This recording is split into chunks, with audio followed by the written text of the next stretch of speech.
Hi, everyone. Thank you so much for joining us today. On behalf of Tech in Asia, thank you for joining us across Facebook, LinkedIn, and YouTube. My name is Aziza, and I lead General Assembly in Asia. We're a global tech education company, and today we're going to be talking about the Decoding Global Talent Reports. It's a set of 3 reports by Seek. That's the group that owns JobStreet and JobsDB across Asia, and the Boston Consulting Group. These reports, they dive into where people want to work, how they want to work, and what kind of jobs they want to do. And especially over the past year, at GA, we've seen that these types of thoughts are more at the forefront of people's minds. We definitely want to hear your questions as well. And we're going to have a Q&A segment at the end that the Tech in Asia team, who's working behind the scenes to make all of this possible, they're going to be curating those questions. So, whichever channel you're watching this on, just drop those questions in the chat box and we'd be getting to it right at the very end. So first, please welcome Peter Bithos, the CEO of Seek Asia, and Ming-Tek Kong, the Managing Director and Partner and Southeast Asia Leader for People and Organization at the Boston Consulting Group. Yay, we can see both of you. It's my very first time using this platform, so quite excited to do it. Yeah, and thank you for joining us. So we've got Dr. Kong joining us from Singapore and Peter joining us from Australia, where he's currently there. So yeah, let's dive into these reports. Dr. Kong, so tell us what exactly are these Decoding Global Reports and why do you think it's important, especially during this particular time? Right, Aziza, look, talent is the most scarce, crucial resource for the 21st century. This is something we've seen since the turn of the century, and we've been working actually since 2014 to actually look at this topic through a series of reports that we work with our partners around the world to actually examine this issue, to understand what are the trends in global talent. Now, in the past, this was driven by things like globalization, digitization, automation. But this year in particular, it's a once-in-a-century event, a pandemic, a global pandemic. And, understanding these questions which you raised, where do people want to work? How do people want to work? What jobs do people want to do? I think it's so critical in these times, and that's really why we think it's really important together with our partners to actually look at this topic to really help many constituents understand these topics. Sounds good. And Dr. Kong, yeah, definitely hoping that it's a once-in-a-century event and not to be repeated during my lifetime, hopefully.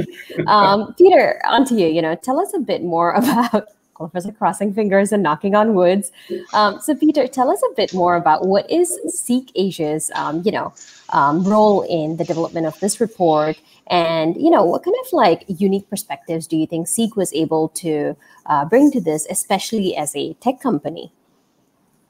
Yeah, so we've been partnering with BCG and others for 7 years, as Dr. Kong said, to produce a linear set of reports over time that are quite core to what we do. We own JobStreet, JobsDB. Broader Seek Group has stakes in 25 startups around the world, including things like Coursera, FutureLearn, Go1, Employment Hero. And so our mission is to help people's productive working lives. And this gets to the core of our mission. And more importantly, it allows us to match the trends that we're seeing in Asia from our everyday operations here in Asia to the global trends. And that helps our hires find talent and it helps our candidates find jobs. Right. Thanks, Peter. And, so reading through the reports, I thought it was really interesting because you had such large data sets and you kind of really dove into what was on top of people's minds. In terms of before we dive into some of the stats that I saw that were interesting, what do you think are some of the biggest emerging themes from the reports? And, were there any that you're wow, this is really surprising, or were they all in line with your expectations?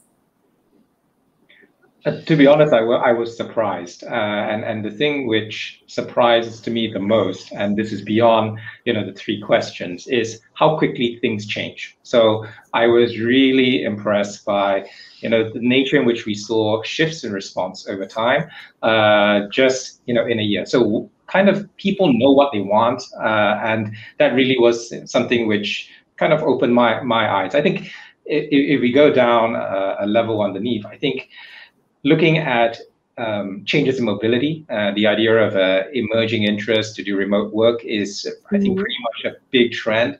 The fact that people really do want to go back to something different in terms of the way of working, a hybrid working model, whatever form that might take, I think it's very loud and clear.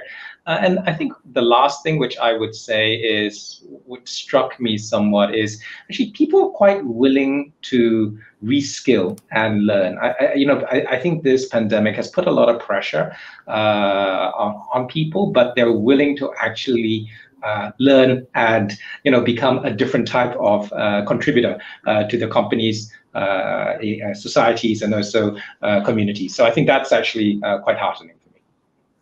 Thanks, Dr. Kong. I think for me,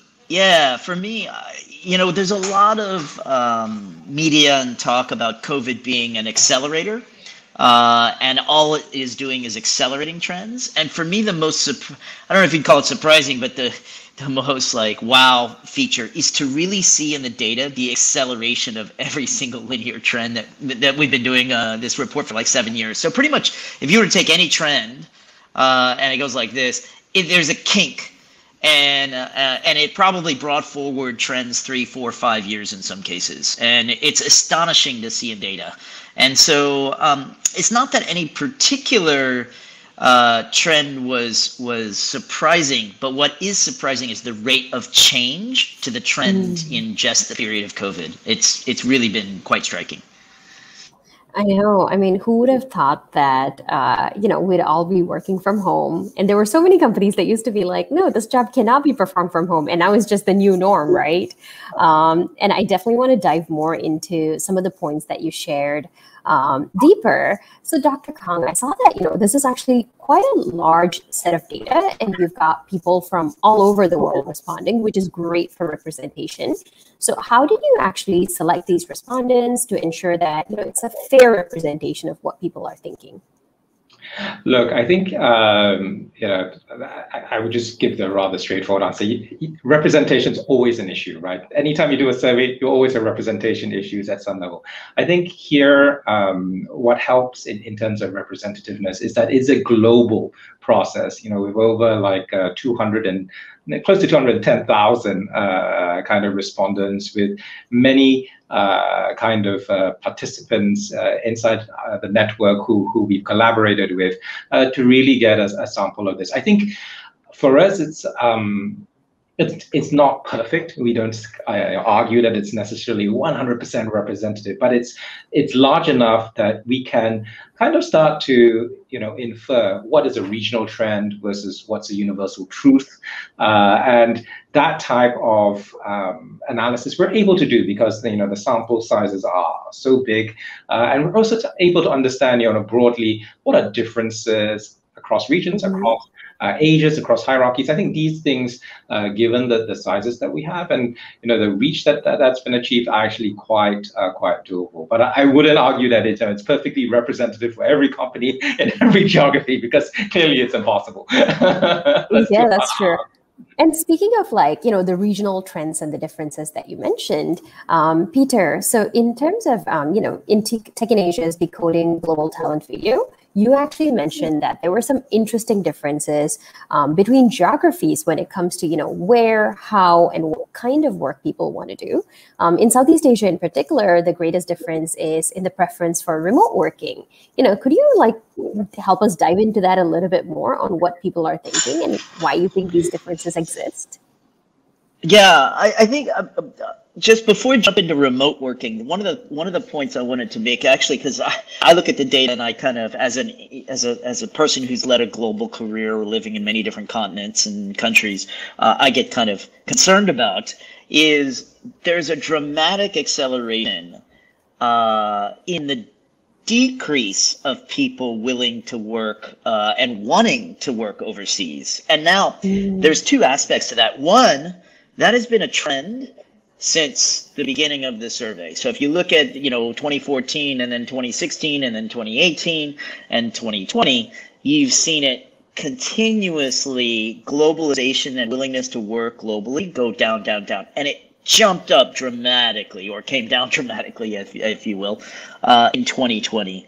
And that it gets to a lot of trends, I think, globally, trends against immigration, more nationalistic trends, and that, I think, for anybody who leads a global career, and for tech companies who seek to build global or regional businesses, some very interesting thoughts come to mind. So that's the first thing, and that's pretty consistent around the geographies, right? So now, when you double click into that, what you see is there's a big correlation in GDP per capita and your willingness either to retrain or work overseas. So and then because Southeast Asia is so diverse, you generally see Thailand, Philippines, and Indonesia quite flexible. They want to retrain. They're a little bit more willing to move overseas, a little bit more willing to work for remote companies, work remotely in their country than, say, a Singapore or a Malaysia. So as you have many businesses now building across Southeast Asia, really important to keep in mind the differences in talent and the needs and desires of the talent relative to where that talent is based. And because what a skilled worker will want and might be open to in Singapore will be very different than a skilled worker in the Philippines, for example. That's really interesting insights, because I guess like when, if you're looking at data from like 10, 20 years ago, everyone was like, the best talent in a lot of these countries would leave away somewhere and then they would work, they would make their money, and maybe when it's time to retire, they might come back. But now we're seeing a lot more young people want to stay in their countries and build for their countries. And I guess a lot of these markets are also quite attractive. Indonesia is booming in the e-commerce sector, etc. Peter and Dr. Kong, one of the points that you alluded to earlier was this topic of remote work, right? And I think that's a huge trend that we saw last year. For some companies, it came a bit naturally, especially if they had more flexible arrangements. For some companies, it was basically forced on them. In your report, we saw that 89% of the respondents actually wanted more flexibility with their work, and 24% wanted a fully remote experience. Now, I have a question for you that I'm sure a lot of talent directors are probably dealing with. Many companies actually have location-adjusted salaries. For example, if you work in the same job for the same company, you're going to be earning differently if you are based in SF versus Singapore versus Jakarta. So what does this mean? With remote work being more desirable, how do you think companies should actually benchmark salaries, and where does location matter now? Maybe let me take a start on this go one. ahead. I mean, I think for many employees, it's going to be a bit of a work in progress. Let me break it down into two. I think if you do it from the start, i.e., plan for a distributed workforce from the beginning, and I think this is for smaller kind of mid-sized companies that might be starting up. You can plan for, say, uniform salaries.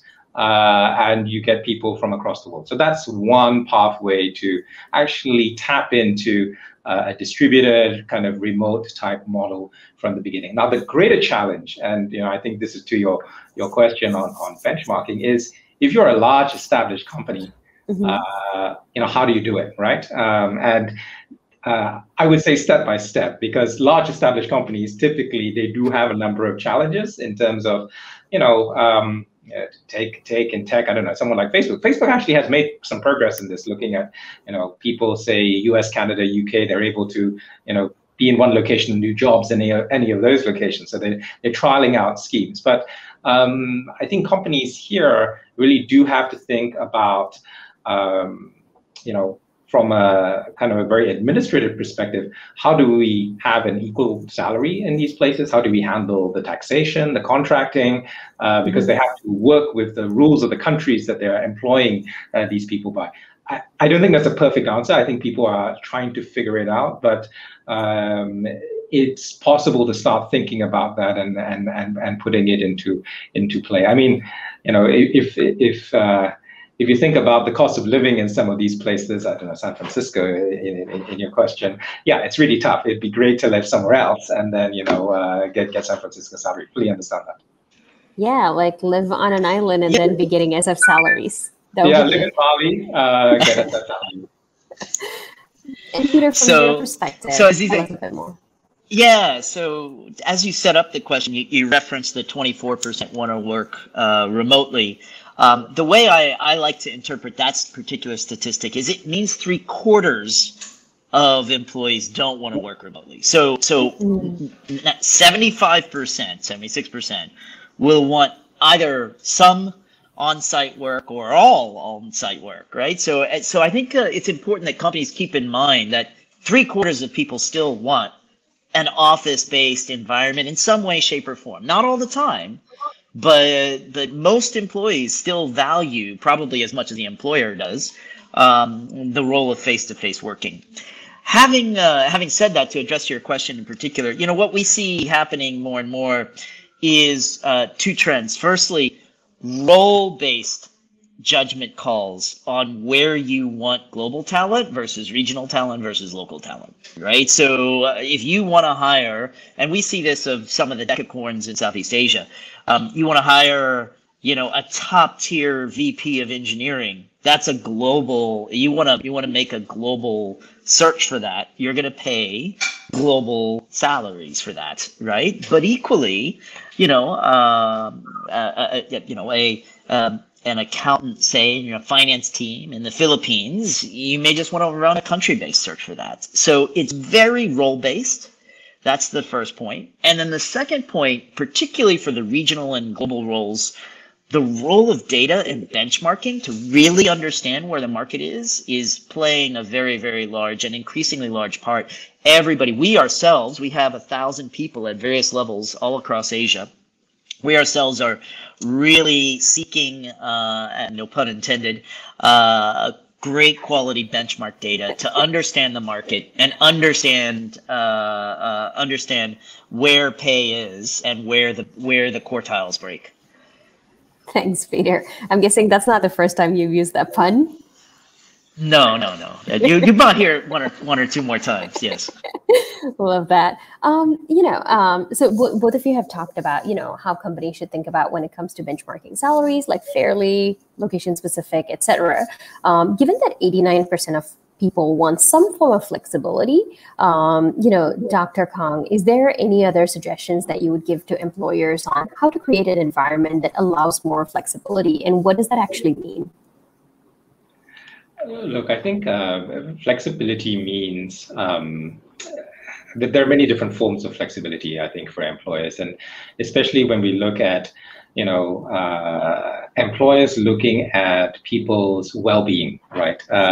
They actually map out kind of the, different aspects of the employee's journey, and to see, where are their changes, where can they support, and what type of flexibility there is. And this is things such as, parental leaves for both, fathers and mothers, being, a bit more progressive, and paying for those well in excess of what might be mandated, by law in a particular location. Looking at things such as for parents, and I think, kind of paying for care, right, as particular schemes. So people look at, and this is just in the, a particular subset, but actually going through the profiles of your employees and really breaking it down and seeing what areas can flexibility really, change the experience and make people feel supported. I think that's actually something which we see companies doing a lot more of, and a lot more of, in these kind of pandemic and post-pandemic times. Right, thank you. And Peter, do you have anything to add from what you're seeking from both the job seeker side of things and the employer side of things? Yeah, I mean, just to zone in on this particular region, the flexibility is almost, and I suspect will be for another year or so, 100% dependent on the COVID situation in that city, in that country, at that moment, and it is going to vacillate in and out of waves. And so we ourselves employ a spectrum. Everything from, we have cities, for example, I'm in Sydney right now, complete lockdown. Places like Jakarta, most of the cities in Southeast Asia right now are some form of lockdown. But then you've got cities like Melbourne, which is now allowing back to work, right? Which where our regional headquarters is, right? Or our global headquarters. And so the spectrum typically goes for us in lockdown, no one, and it's all fully remote, obviously. When it's kind of that in-between state, and it's going to be that way for many geographies for quite some time, we empower the employee individual to make the call based on their own personal safety, right? So if they feel safe coming back into the office, we want the employee first and foremost to feel safe, right? So then as economies and COVID situation stabilizes, gone are the days we believe of 5 days a week working in the office. It's going to be a mix. We have taken the choice to empower individual team managers to make the call as to what days are appropriate in the office and keep the team cohesion together. And each company is going to try its own way, right? So obviously, if you're a manufacturing company or a service-based company, you need to be there for physical presence reasons. But beyond that, knowledge-based workers, we do not see 5 days a week for knowledge-based work coming back anytime soon. Thanks, Peter. I like that you brought up like the impact of COVID and how it's going to impact some of these decisions. I'm actually going to jump to a question that we had later in the line because I think it ties in nicely with this. Especially over the past year, mental health has been at the forefront of like many employer conversations, right? What we went through last year was a normal remote work. We were like working from home in the middle of a pandemic. And in the report, you actually suggested that employers should provide mental health offering, and they should think about measuring stress levels, design well-being programs. So, Dr. Kang and Peter, what are some of the resources that employers can actually tap on for this? And I have another question, around this. Many of the Tech in Asia audience that are watching are either founders or they're running early stage startups where, there's a certain amount of like a hustle mentality that's kind of expected in order to succeed. But how do you balance this with also making sure that your team isn't burning out and quitting on you? Like how do you balance both of those things? I might take this one first. So, firstly, this is a topic we at Seek very passionate about internally.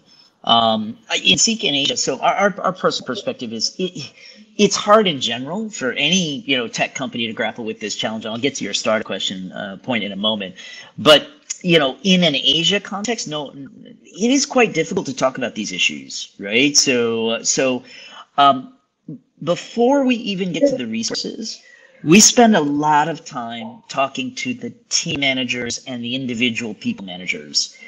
It is super important you coach them on how to ask questions about how people are. The typical, like, how are you going? You're going to get 9 times out of 10, I'm fine. You're not going to get a deep response. It is really important. The frontline information is that people manager going 2 questions, 3 questions, 4 questions. Yeah, how's it at home?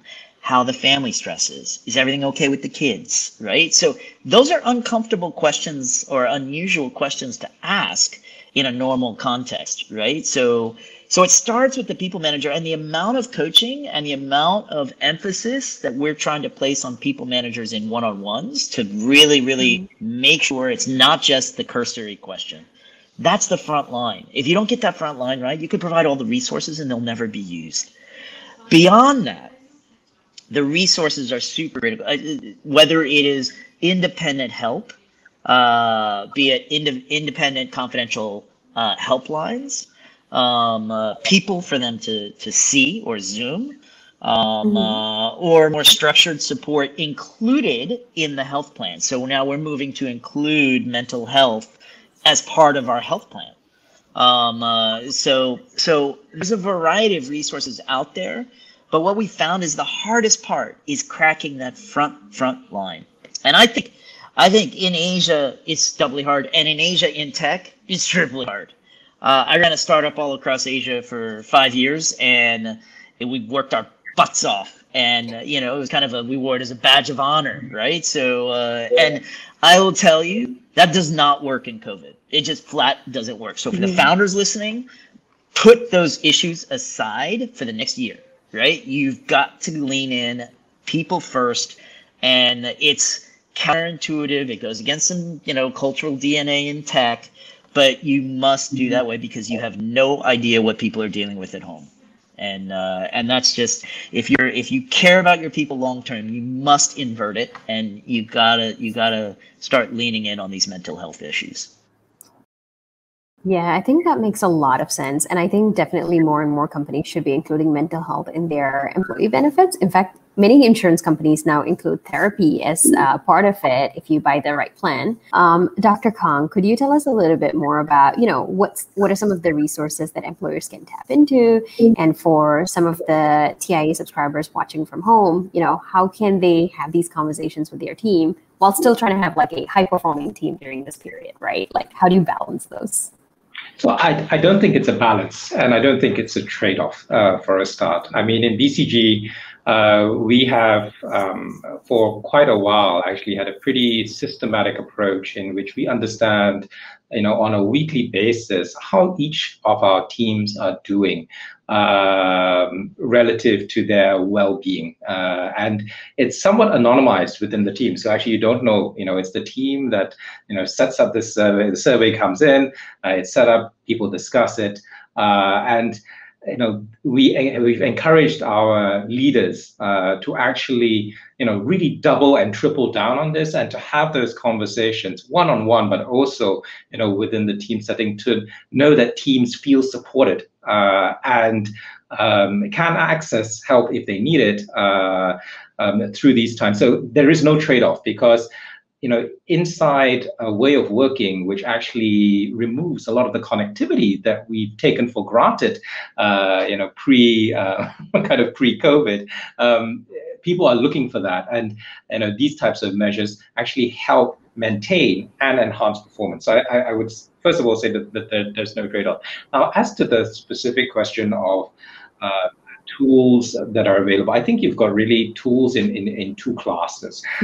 One is actually around establishing a baseline, getting data on this, and people go through a range. There are companies that have they started initially,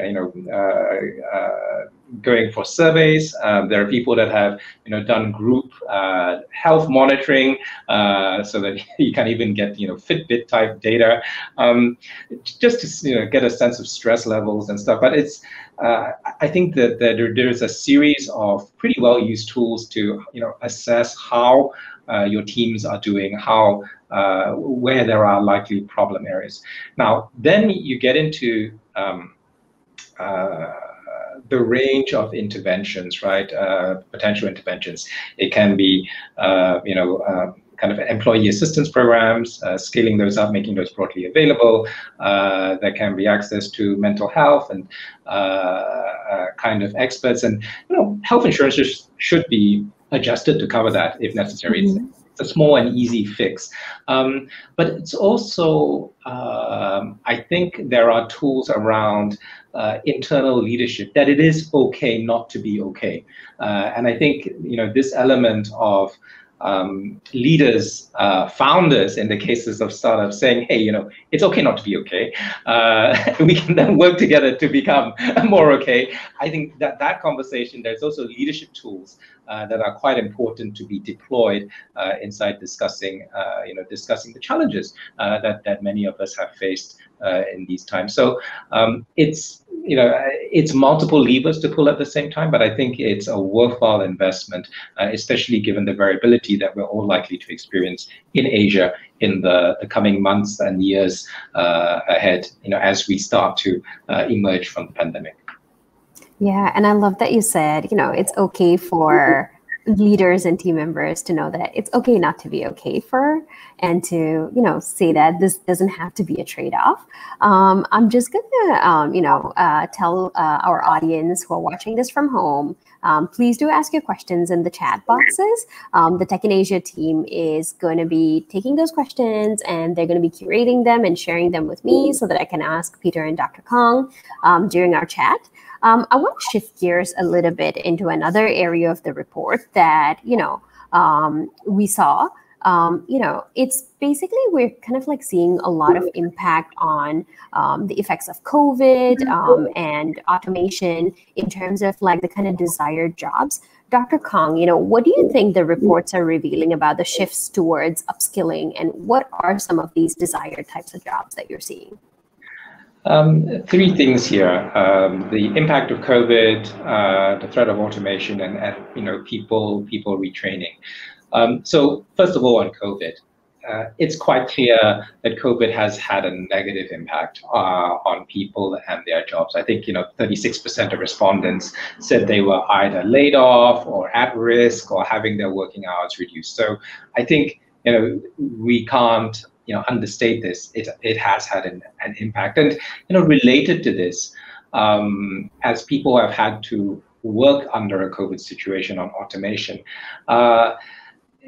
41% of people in the survey actually said that they feel that their jobs are under threat of being automated, and people are aware of this. People really do see this either directly or they perceive it. And actually, this is particularly prominent in Asia compared to Europe. When we look at the geographical distributions, you can argue in Europe there's more worker protections, but this is something that is very, very, very evident. Now, in terms of where people want to go to, I think retraining is really key. And what really surprised me was 70% of people are really willing to retrain, to shift into careers, to learn new skills.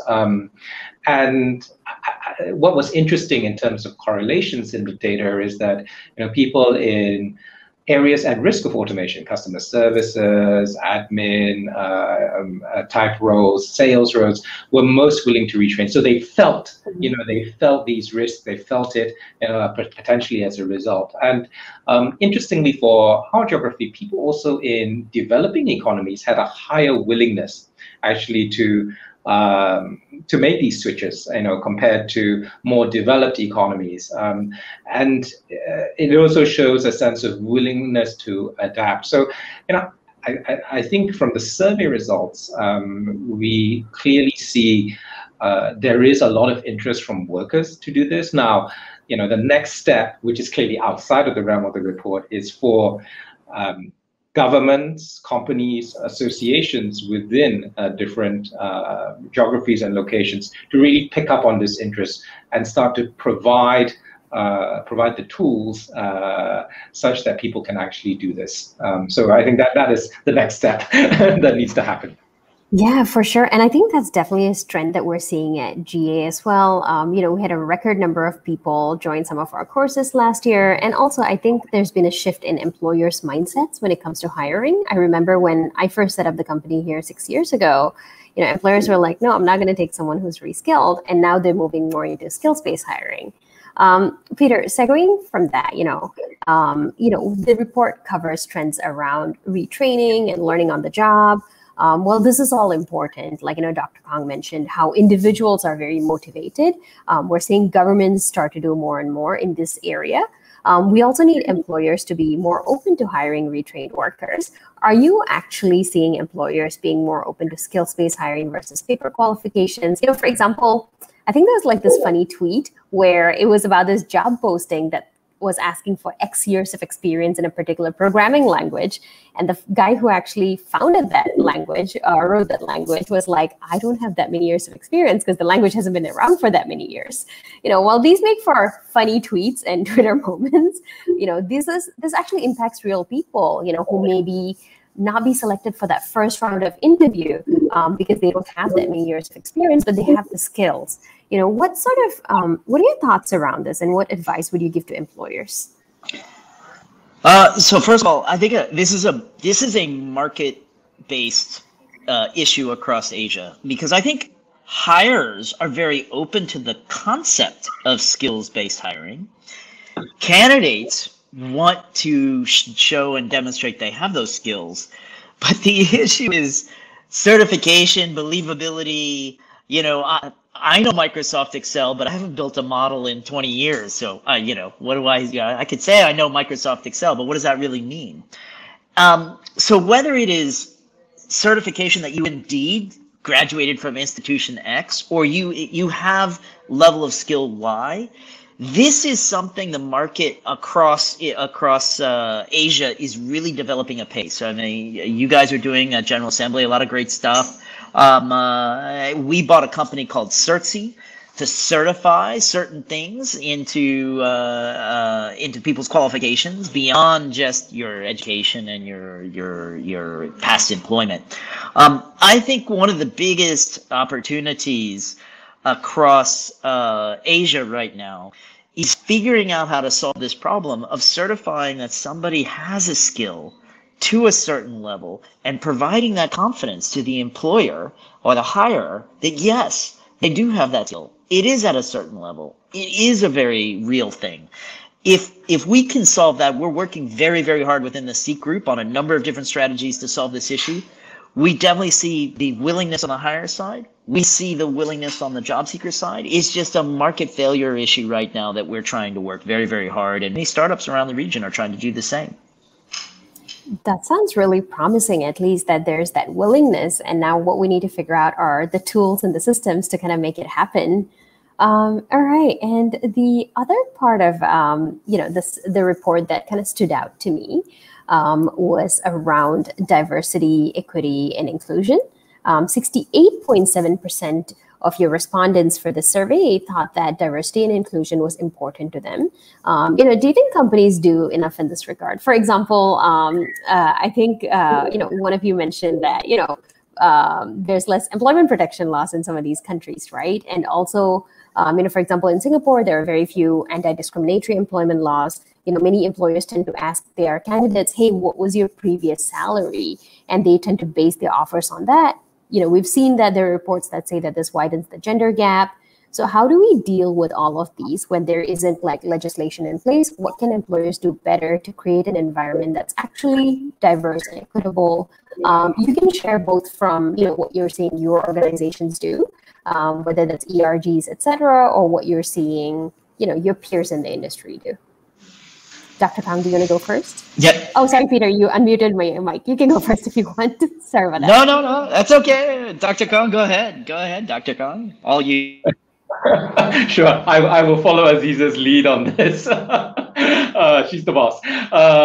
So look, diversity and inclusion is incredibly important when it comes to the topic of getting talent, getting the right talent, and retaining the right talent, inside your organization.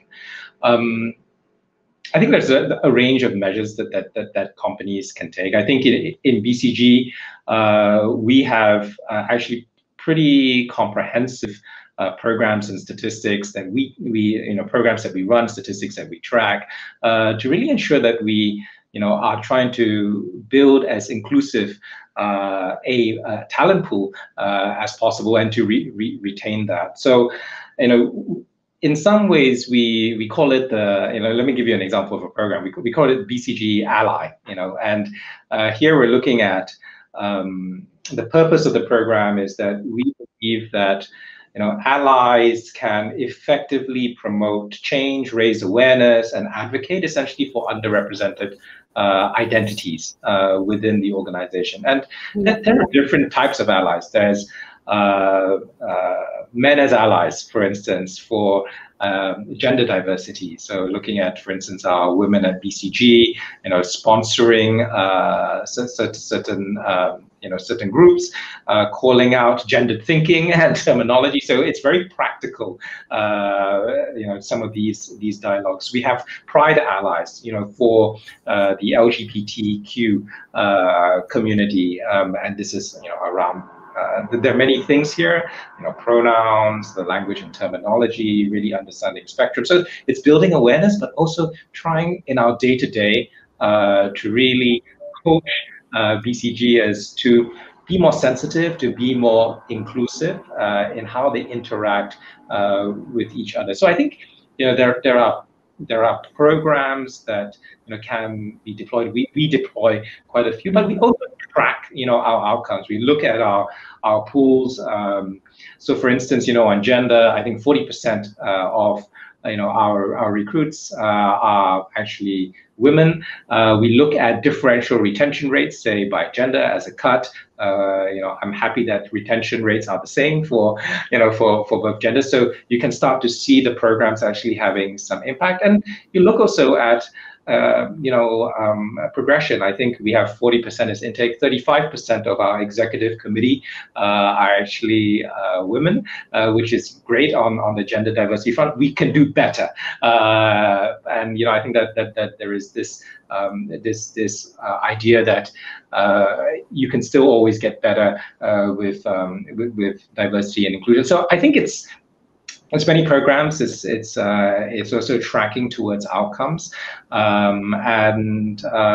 it takes time. We've been running these programs for a while, so I would get started because these things take a bit of time, and over time, when you do it and people see it as part of the reason why they join you. So I've had many colleagues who I interact with, and they say, hey, this is part of the reason why I joined and part of the reason why I stay. So, I can, at least from our own experience, I can highly encourage it.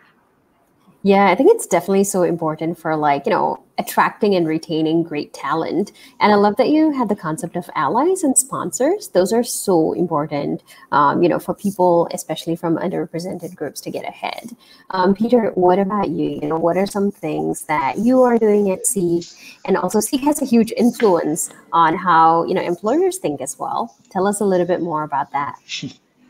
Well, at Seek, we're generally pretty proud of where we've gotten to in Asia. So 55% of our workforce in Asia are female, and we've got more work to do at certain levels, particularly more senior levels. We've got work to do in Asia, but even at the global level, Seek has always been a very front-forward-leading diversity and inclusion advocate. Now, some of the things we do. And we encourage. So first of all, we believe data and sunshine on the data solves a lot of these issues. Every single town hall, we report the gender mix in Seek Asia. Every single town hall, we report the gender mix of new hires that particular month to see how it's changing. Every HR review, we track attrition by diversity group. And then within Seek, more broadly speaking, in Australia and globally, support groups are really important for underrepresented groups or groups that have historically had challenges. And we welcome that. We encourage that. And last but not least, it's from the group CEO, Ian Rev on down, is a very important thing to lead from the front. You have to talk about it. You have to say it matters. You have to show it matters. And the only way to change it is you lean into the problem. You show you're making progress. It cannot be solved easily if it's an established company with many, many years or decades of hiring built up. But you've got to show consistent progress. And it's kind of table stakes today for a modern, well-run team and well-balanced team and organization. Most people of Gen Z and millennials, they want to work for teams like that. So people want to work for places that they know care about them, make them feel included, and where they're going to be able to grow their careers. And Peter, you kind of touched on the fact that this has to come from top down. The CEO has to be talking about this. On the topic of, what a CEO looks like, we've seen a shift in what people expect of leaders, especially public facing leaders right at the top in the past few years. As a CEO yourself, do you think COVID and some of the recent, social movements have brought forward a new type of CEO? And what kind of characteristics do you think the CEO has now? So I think I think the way to answer that is no, it's not really introducing a new type of CEO. It's just weeding out the crap, right? So you know, there's very little space for just BS anymore, right? The whole bombastic CEO thing, like who's got time for that now, right? We're all stressed and under pressure, and COVID's horrible, and all that. I think COVID's accelerated the weed out effect of bad CEOs, and that to me is a good trend out of COVID, right? The more we can kind of weed out the dead wood from the past, and some of the older style of leading teams, I think the better. Love that. Dr. Kang, before we move into the audience Q&A, and thank you so much everyone for sharing your questions, we're going to be running into that. Are there any practices or insights that you feel that this report, has given you that you're going to be recommending to some of your clients when you're undertaking new projects, or anything that our audience should be taking note of? I think for us, there are probably two things that we take into our client conversations and client discussions that we're engaged with. The first is really rethink the future of work. From the trends that emerge around people being less willing to do mobility, more interested in remote working. The future of work is going to be quite different to what it was previously. And the more thoughtful they are, the sooner they embark on the journey, the better they're going to be able to win in the market. And there is actually, as markets open, tremendous competition for talent. And you already see data points emerging out of the US and parts of Europe, where there's actually lots of hiring. So you better be ready because people are coming after your talent. So that's one thing that we discuss a lot. The second thing is actually thinking about kind of the culture that companies want to create in a detailed and meaningful way. We touched on the topic of inclusion, diversity. I think these are things that it's time to relook at really what is the culture of the company and how is it being lived, because there have been many beautiful culture statements written in the past, but COVID has really challenged what has the company delivered relative to what it's written. So rethinking that and actually, if necessary, readjusting to deliver on the type of environment that you've promised, I think is also something that we've talked a lot about with our clients. So actually plenty of food for thought, so to say, inside this report that are very, very pressing issues with the leaders that we deal with and speak with. Yeah, this is super helpful, especially for people who are building their teams, trying to gain insights into, what makes good talent want to come to your company and how do you retain them. So moving into the audience Q&A, one of the things that we talked about during this segment was also, one of you mentioned generational differences. So we have a question from Nilesh Jadhav. He's asking, in the report, how and to what degree are generational trends factored in? For example, when Gen Zs come into the workforce in a few years, they were born with a slightly different set of conditions. They were born with mobile phones, and they have slightly different, approaches to what they might want from employers. They're in the gig economy. They're looking at social media hiring. And someone also mentioned that TikTok just launched their video resumes app this week. So did generation actually play a part in how you saw the data in the report? I might jump in just on that. One of the more interesting things for me with seeing the data was seeing that age bracket didn't matter as much as I thought it would, right? So for example, willingness to retrain by age group. Yeah, it does skew a little bit.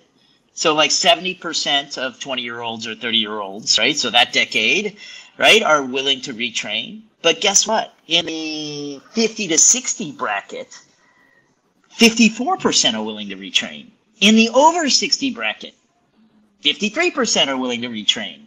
So So yeah, there are some differences. The differences are much more striking based on job category, what job you are now, how impacted your job is now, right? Relative versus age. And so I think particularly in some of the geographies like Singapore or Hong Kong or Australia, in the region where you're going to be facing a wave of older workers, I think some of the biases or preconceived ideas of, whoa, those old workers, and then what are they willing to do, or how they're not really that flexible, is got to be totally debunked, because it's just not as stark as you would think. It's much more to do about what job do you have now? Is your job needed? If it's not needed, your willingness to change, doesn't matter how old you are, still there. Sounds good. And Dr. Kong, do you have any insights on that? Or we can move on to the next question. We've got quite a few. So I'll just make a small add. I think from a company perspective, the generational trends need to be factored in, be it whether you're serving that generation as a customer, or if that talent pool is one that you really want to access, then you need to think about how those trends actually matter, just to make it as easy as possible to access the talent, right? That you're looking to access. So, from a company perspective, I think if it makes sense to do it, absolutely factor it in. But in terms of people's preferences, I'm fully with Peter. It's actually quite stark in the results that age doesn't seem to have. It's not the strongest determinant, actually, of some of the trends. Thank you for sharing that. And, you mentioned earlier, Dr. Kong, that it's okay not to be okay. And we have a question from Rachel on this topic.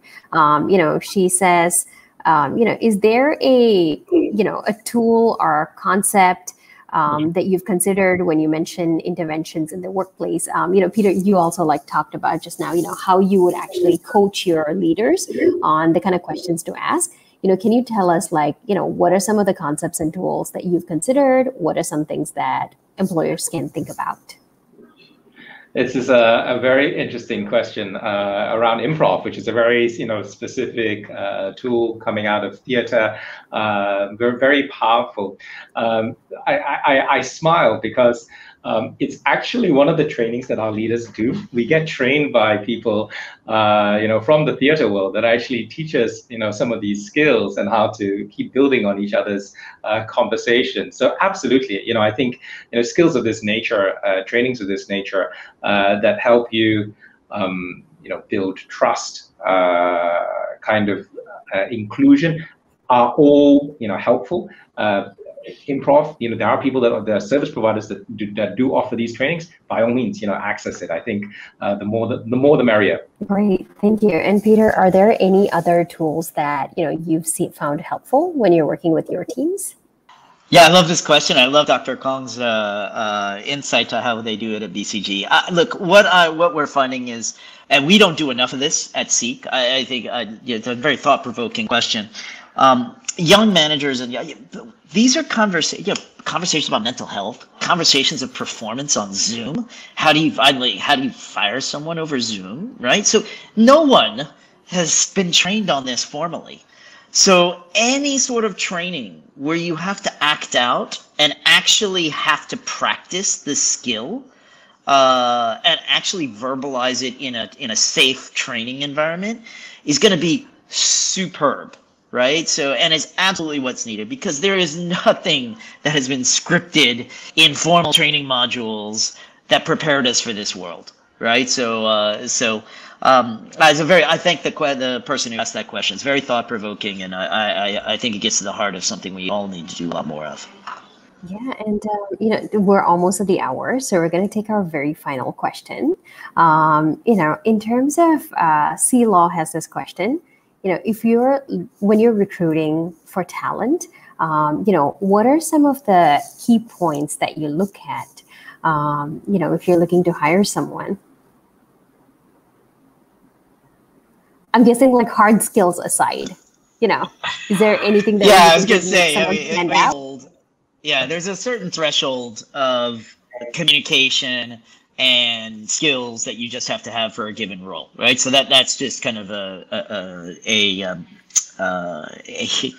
kind of given. So putting that aside, I think, one of the things we look for at Seek are people who are really passionate about doing and helping our mission and purpose.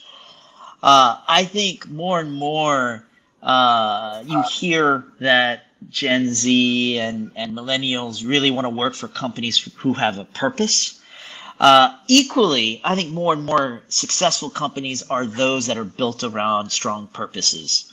And so that match for us matters a lot. We come to work every day. My job is to help people get jobs.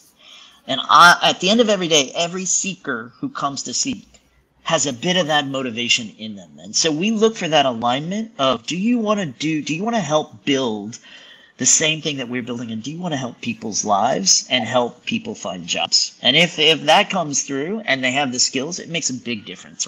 Got that. So an alignment of mission and values is important. What about you, Dr. Kong?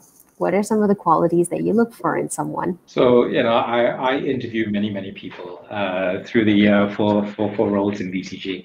I fully agree on the alignment with purpose. I mean, in BCG we have quite a clear view of our purpose. Unlocking the potential of those who are changing the world.